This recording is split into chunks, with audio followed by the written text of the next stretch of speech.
Inmate Jessie Hoffman was pronounced deceased at 6:50 p.m. Tuesday at Angola Prison. Hoffman exhausted all of his pleas to stay the execution, including from the state and U.S. Supreme Court. It was the first execution to take place in Louisiana in 15 years. On the night of March 18, 2025, Louisiana returned to the death chamber for the first time in more than 15 years.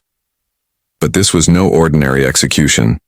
Jessie Dean Hoffman Jr., a 46-year-old man convicted nearly 3 decades earlier of murder, was strapped into a chair inside Angola Prison. A mask was lowered over his face. Instead of lethal injection, the state chose nitrogen hypoxia, an untested method in Louisiana, one that starves the brain of oxygen by replacing every breath with pure nitrogen gas. The controversy began long before the gas began to flow. Hoffman's lawyers warned the U.S. Supreme Court that this method was cruel, unconstitutional, and in direct violation of his Buddhist faith, which teaches the importance of mindful breathing at the moment of death. They pointed to reports from Alabama, where nitrogen executions had already caused inmates to gasp, thrash, and suffer for minutes before going still. This is not a painless death, they argued. It is suffocation, hidden behind science. But Hoffman himself pressed an even deeper claim. He said Louisiana had never given him a fair trial to begin with. In 1998, he stood before a jury made up entirely of 12 white men in a parish where black residents made up a significant portion of the population. They sentenced me before the trial even started, Hoffman told reporters. 12 white men in Louisiana. You think that's justice for a young black man? His words echoed in filings, appeals, and public debates. Some saw them as a desperate attempt to escape execution. Others saw them as a bitter truth about race and punishment in the Deep South. Still, the courts rejected his pleas. By a narrow 5-4 vote, the U.S. Supreme Court denied his final appeal. And so, on that night in March, Louisiana pressed forward. As witnesses leaned in, the hiss of nitrogen filled the mask. Some say Hoffman fought for air. Others say he slipped away quietly. But what is certain is that his death reopened the darkest questions. Was this justice carried out, or injustice sealed forever? The big question is, why did the state of Louisiana decide he had to die after a 15-year moratorium? To understand this case, let's go back to 1996, when an 18-year-old committed a crime so brutal against a 28-year-old newly married woman. It was the night before Thanksgiving, November 27, 1996. A cool, breezy evening in downtown New Orleans. The streets hummed with the energy of people rushing to finish work and head home to their families. Among them was 28-year-old Mary Molly Elliott, an ambitious account executive at Peter Mayer Advertising. She had spent the day buried in deadlines at her Camp Street office, unaware that as she locked up for the night, someone was watching her, waiting. As Molly walked to the Sheraton Hotel parking garage where she parked her car, the building was mostly quiet, the last daylight fading to black. That silence concealed a predator. 18-year-old Jessie Dean Hoffman, a parking valet at the garage, wearing a dark jacket with the word valet stitched across the back. Hoffman wasn't preparing to go home. He was hunting. Molly never made it to her car on her own terms. Armed with a handgun, Hoffman confronted her inside the dim structure. What happened next unfolded like a nightmare, swift, disorienting, and terrifying. He forced her, at gunpoint, into her own vehicle. In that moment, Molly's life veered off its familiar path and down a road of unimaginable horror. Driving under his command, she was trembling but compliant, praying that if she obeyed him, he would let her live. Hoffman directed her toward an ATM in New Orleans East. Surveillance footage would later capture her standing rigid, her eyes wide with terror, withdrawing $200 while Hoffman loomed beside her. That money would be gone within hours, spent in cash on a shopping trip with his girlfriend, as though nothing had happened. But Hoffman wasn't finished. He ordered Molly back into the car and made her drive away from the city, deeper and deeper into the swamps and pine forests of St. Tammany Parish. The urban glow gave way to darkness, only the sound of tires on lonely back roads. Molly tried to reason with him, her voice cracking as she pleaded, "Please, just let me go. Please don't hurt me." Hoffman assured her he wouldn't, telling her to keep cooperating. He even claimed later that she offered herself, as though her desperate attempts to survive were consent. Under the cold light of the moon, in a desolate, overgrown area near the Middle Pearl River, he stopped the car.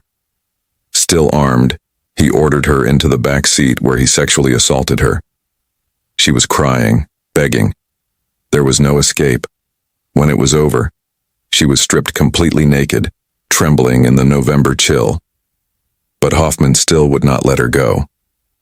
Gun in hand, he forced Molly out of the car, making her walk barefoot down a dirt path strewn with garbage and rotting wood. The forest around them was silent, except for her shallow breaths. The path ended at a small makeshift dock jutting into the black water. There he ordered her to kneel. Molly obeyed. And then Hoffman raised the gun. A single shot echoed through the trees.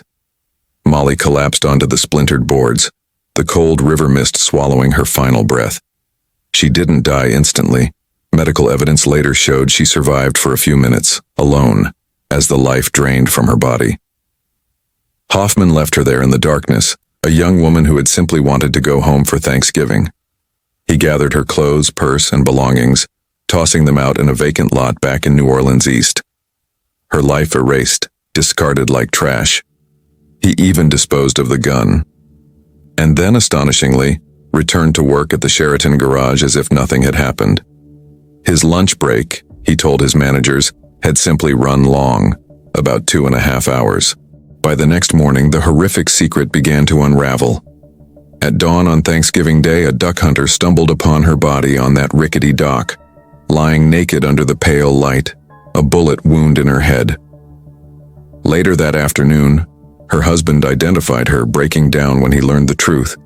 She had never made it to their dinner reservation.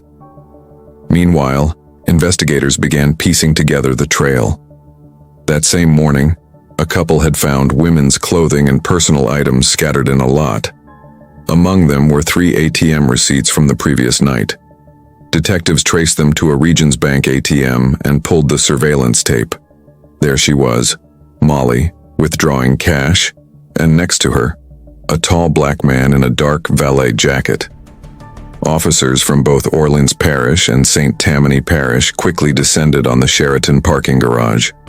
Employees confirmed their uniforms matched the one in the video, and they remembered one valet who had been gone unusually long the night before, Jesse Hoffman. Police closed in. They found him still working his shift, casual and unsuspecting. They arrested him on the spot and took him to headquarters for questioning. The cold metallic click of handcuffs echoed as Jessie Hoffman Jr. was led down the narrow hallway of the New Orleans police station. The adrenaline that had fueled him for the last frantic hours had drained away, leaving behind a hollow shell. Detectives guided him into a cramped, windowless interrogation room.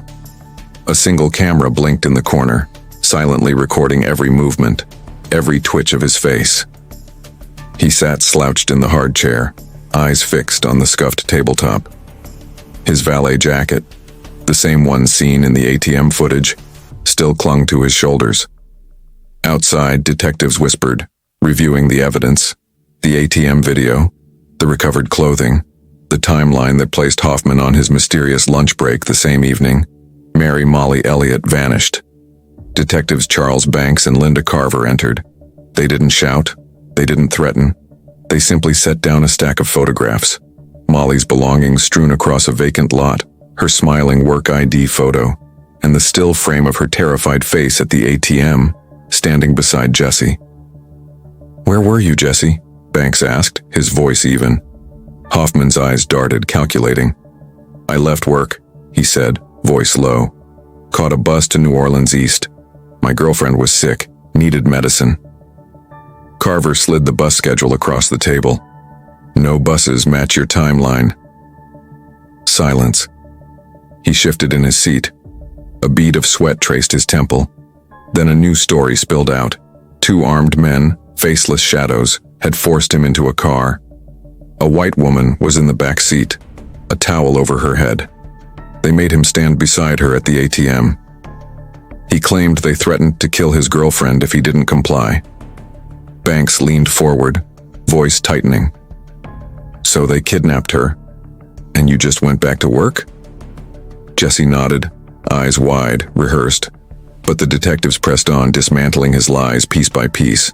The cash he'd spent shopping with his girlfriend after the ATM withdrawal, the timeline that showed him gone from work for over 2 hours, the valet jacket he never took off. Then the facade cracked. His shoulders slumped. His voice trembled. He admitted he'd been alone with her, that he forced her to drive, that she begged him not to hurt her. He said she offered herself, as though that could wash away the terror she endured. But even that half-truth dissolved as they pushed harder. Finally, in a wavering voice barely above a whisper, he confessed. He had taken her at gunpoint, robbed her, raped her, and when she tried to grab the gun in desperation, it went off. One shot to the head. The room fell silent, except for the faint hum of the overhead light. The tape kept rolling, documenting the end of Jessie Hoffman's lies and the beginning of his fall. Once the confession was secured, detectives shifted from words to proof. In capital cases, a confession alone was never enough. They needed a chain of evidence that would stand unshaken in court. And in Jesse Hoffman Jr.'s case, they built it piece by piece, like assembling the bones of a buried truth. Crime scene technicians were already combing the marshy stretch of St. Tammany Parish, where the duck hunter had found Molly Elliott's body. The November air was sharp and damp, carrying the sour scent of stagnant water. Molly lay face down on the rotting dock, nude, her blonde hair matted with blood. The medical examiner documented a single gunshot wound to the head. She had been shot at close range, execution style. Tellingly, there were no defensive wounds. She hadn't fought back. She likely never believed she could win. Back in New Orleans, officers swept the vacant lot where Molly's clothes and purse had been dumped. They recovered her business attire, undergarments, ID badge, and personal effects, all scattered like discarded evidence of a life erased. 3 ATM receipts from Regions Bank lay among the debris, time-stamped at 9:11 p.m. The same night she vanished. Investigators pulled the surveillance tape from that ATM. The grainy black and white footage was haunting. Molly, visibly terrified, inserted her card as Jesse stood beside her in his Sheraton valet jacket. His stance was relaxed, casual, a stark contrast to the fear etched across her face. Detectives also obtained Hoffman's work records. They showed he had clocked out for his lunch break shortly before Molly left her office and returned over 2 hours later. No other valet had been gone that long. Forensic teams processed Molly's car, abandoned near the river. Inside, they found hair strands consistent with Hoffman's DNA, as well as fingerprints on the doorframe. Semen recovered from Molly's body was sent to the state crime lab. Weeks later, the results came back a perfect genetic match to Hoffman. Perhaps most damning was the testimony from his own girlfriend. Under questioning, she admitted he came to see her that night, spent the $200 cash, and never mentioned being kidnapped by armed strangers. Piece by piece, the walls closed in. The timeline, the video, the receipts, the DNA, the girlfriend's statement, the stolen money. They all pointed to one man. By the time prosecutors reviewed the case file, it was airtight. Jessie D. Hoffman Jr. hadn't just confessed. The evidence around him screamed the truth even louder than he did. Evil doesn't erupt overnight. It seeps in quietly, often through the cracks left behind by pain. And Jessie Dean Hoffman Jr.'s life was full of them. Born on September 1, 1978, in Louisiana, Hoffman was one of 5 children in a family that was already crumbling long before he ever understood what family meant.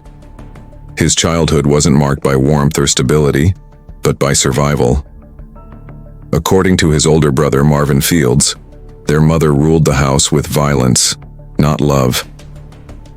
If Jesse or his siblings stole food or misbehaved, she would lash them with thick leather belts cut into strips, leaving burning welts across their small backs.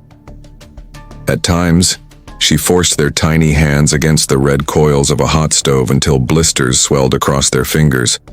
An act meant to teach them a lesson, but one that instead etched fear deep into their bones. The family never had much. They drifted, moving from Louisiana to a struggling housing development in Florida, always chasing stability but never catching it. Poverty shadowed them everywhere. In that chaos, each child learned to survive differently. Some became withdrawn, others lashed out. Jesse learned to wear masks, smiling at school, hurting in silence at home, and yet, for a time, he thrived. In high school, Jesse became a quarterback, the bright hope of his Kennedy High team. He was smart, brilliant even. Teachers remembered a boy who could score straight A's without effort. On the field, he was quick-footed and fearless, commanding attention with every throw. In those fleeting years, he might have been anything: an athlete, a scholar, someone who escaped the gravity of his upbringing. But trauma has a way of waiting. It lurks, silent, until it sees weakness. That weakness came when Jesse fell in love. The relationship consumed him, pulling his focus from school. His grades collapsed. The boy who once dreamed big began skipping class, drifting from his old friends, sinking quietly into the shadows. The chaos he'd buried was beginning to surface. By 1996, Jesse managed to graduate, though he seemed hollowed out. He bounced between small jobs, washing dishes, working at an inn, before landing a valet position at the Sheraton Hotel in New Orleans. It was meant to be a clean start, but the pressures of adulthood pressed hard. Poverty still stalked him. Violence had always been part of his world, and somewhere in the fracture between who he was and who he might have been, something inside him broke.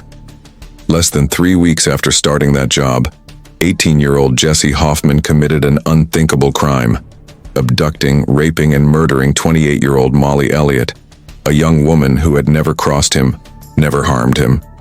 The brutality of it stunned the city. Psychologists later would note how childhood abuse can twist empathy, how early violence often numbs the ability to see others as human. Jesse had grown up seeing pain as normal, and at 18 he inflicted it without hesitation. The boy who once threw touchdowns was gone, replaced by something colder, something empty. His descent wasn't sudden. It was the final act of a lifetime of wounds, a quiet evolution from victim to predator. By the time Jesse Hoffman Jr. walked into the St. Tammany Parish Courthouse, the weight of Molly Elliott's murder hung over the entire community. The boy who once wore a quarterback's jersey now sat shackled in a cold courtroom, charged with first-degree murder, a crime that, under Louisiana law, carried only 2 possible outcomes: life without parole or death. The trial began in 1998 before a 12-member jury. Prosecutors laid out the case like a grim tapestry. They showed how Hoffman had abducted Molly, forced her to withdraw money from an ATM, and later used that stolen cash to go shopping with his girlfriend, as if her life had meant nothing. They played the surveillance video of Molly at the ATM, terror frozen on her face while Hoffman stood calmly beside her in his valet jacket. Hoffman's defense tried to muddy the narrative. At first, he claimed the sex was consensual and that a mysterious armed stranger had taken Molly into the marsh, returning alone. When that lie crumbled, he changed his story again, saying the gun had gone off by accident during a struggle. But the physical evidence, the DNA, the receipts, the video, the timeline, told a clearer story than he ever could. On June 25, 1998, the jury found him guilty of first-degree murder. 2 days later, after brief deliberation, the same jurors unanimously chose death. The defense pleaded for mercy, citing the scars of childhood abuse, trauma, and possible brain damage, but the jury saw only the horror of Molly's final moments. On September 11, 1998, the judge made it official. Jessie Dean Hoffman Jr. was sentenced to die. 2 months later, he was transferred to Louisiana's death row, condemned at just 20 years old. As the legal tides shifted in Louisiana, Jesse Hoffman Jr. quietly watched the world outside his cell change. By 2023, he had spent over 2 decades on death row at the Louisiana State Penitentiary, living under the shadow of an execution that never seemed to come. His appeals had all been exhausted. The state courts, the Fifth Circuit Court of Appeals, and even the U.S. Supreme Court had declined to overturn his conviction. For years, Hoffman clung to the hope that Louisiana's long-standing moratorium on executions would keep him alive. But that fragile hope began to collapse in July 2023, when the Louisiana Board of Pardons and Committee on Parole received a historic wave of 56 clemency petitions from death row prisoners. Many believed it could mark the beginning of the end for capital punishment in the state. Yet, the board rejected them all in a single sweeping decision, ruling that the petitions were filed too soon after recent court rulings. Among those quietly watching the decision was Hoffman, who had once considered filing a clemency request of his own. The rejection sent a chilling message. Mercy would not come easily. Then, in October 2023, the board again denied clemency requests from 5 of Louisiana's most infamous death row inmates, including former New Orleans police officer Antoinette Frank. For Hoffman, the message was unmistakable. The new political climate no longer favored forgiveness. That message became law in March 2024, when Governor Jeff Landry signed legislation authorizing the use of nitrogen hypoxia and the electric chair as alternative execution methods alongside lethal injection. The move came after Alabama executed Kenneth Eugene Smith using nitrogen gas, a chilling first in American history. For the families of murder victims, who had waited years for justice, the bill was celebrated as a long overdue breakthrough. For Hoffman, it was the cold confirmation that Louisiana was preparing to kill again. Inside the penitentiary, the atmosphere shifted almost overnight. For years, death row had been suspended in limbo, a place where executions felt like distant ghosts from another era. Now, those ghosts stirred awake. Guards spoke in hushed voices about training for the electric chair. Legal advocates rushed to file last-ditch motions, and inmates who had grown old waiting for death suddenly found themselves counting down again. Hoffman, once defiant, grew quieter. He no longer spoke about appeals, only about time. He told fellow inmates that the state was dusting off the chair and that they were next. In truth, he wasn't wrong. After 14 years without an execution, Louisiana was preparing the machinery of death again, and Jesse Hoffman Jr.'s name was still written on its list. As the years drained away on death row, Jesse Hoffman Jr. reached the end of the legal road. His final appeal wound its way to the Fifth Circuit Court of Appeals and then to the U.S. Supreme Court, the last hope for a man already marked for death. His lawyers painted a picture of a broken boy shaped by violence and neglect, arguing that the jury in his 1998 trial had never seen the full scope of his trauma. They spoke of beatings from alcoholic caretakers, nights spent in abandoned houses, and brain damage from untreated childhood head injuries. They begged the court to see not the monster described in headlines, but the wounded child that had grown into him. Outside the courtroom, Hoffman's family fought a quieter, more desperate battle. His 2 brothers, who had grown up beside him in the same chaos, spoke to reporters in disbelief. They couldn't reconcile the sibling they remembered, shy, awkward, and fiercely protective of his younger siblings, with the man convicted of kidnapping, sexually assaulting, and murdering Mary, Molly Elliott. One of them said, his voice cracking, "Jesse always took the blame for things he didn't do, but this doesn't seem real." Their words carried the raw disbelief of men who had watched their family names sink under a tide of horror they never imagined. They wrote letters to the governor and the Louisiana Pardon Board, pleading for mercy, begging for his sentence to be reduced to life without parole. They admitted he had done wrong, but pleaded that killing him would only create more pain. Those letters were read, but not answered. In the final hearing, the state prosecutors were unmoved. They reminded the court of the brutality of the crime, how Elliott had begged for her life, how Hoffman had stolen her money and gone shopping afterward, how he had lied repeatedly in interrogation before confessing. To them, the case was not complicated. the 12-member St. Tammany Parish jury had unanimously found him guilty of first-degree murder and just as unanimously voted for death. Justice, they argued, had already spoken. And so when the last appeal was denied, silence settled like dust over Hoffman's cell. There would be no clemency, no retrial, no rescue. The Attorney General's office moved swiftly, and the court set an execution date. After more than 25 years of legal wrangling, the state of Louisiana had chosen the day it would kill Jessie Hoffman Jr., and for the first time in decades, the clock above death row began to tick again. The air inside Louisiana State Penitentiary was still on the evening of March 18, 2025. After 27 years of legal battles, Jesse Hoffman Jr.'s journey was about to end in a cold, clinical chamber. He had spent the final hours of his life quietly, refusing spiritual counsel, declining a special last meal, and leaving his dinner tray untouched. There would be no symbolic feast, no ritual of indulgence before death, just silence, steel restraints, and nitrogen gas. When officers came for him at 6:12 p.m., Hoffman walked without resistance. Witnesses described him as calm, his expression distant, almost hollow, as though the years had already drained everything from him. He offered no final words when the warden asked if he had any. It was as if he had nothing left to give the world, no apology, no defiance, just silence. As the nitrogen mask sealed over his face, the gas hissed into the chamber. For nearly 19 minutes his body fought involuntarily, convulsing, until at last it went still. At 6:50 p.m., the state pronounced him dead.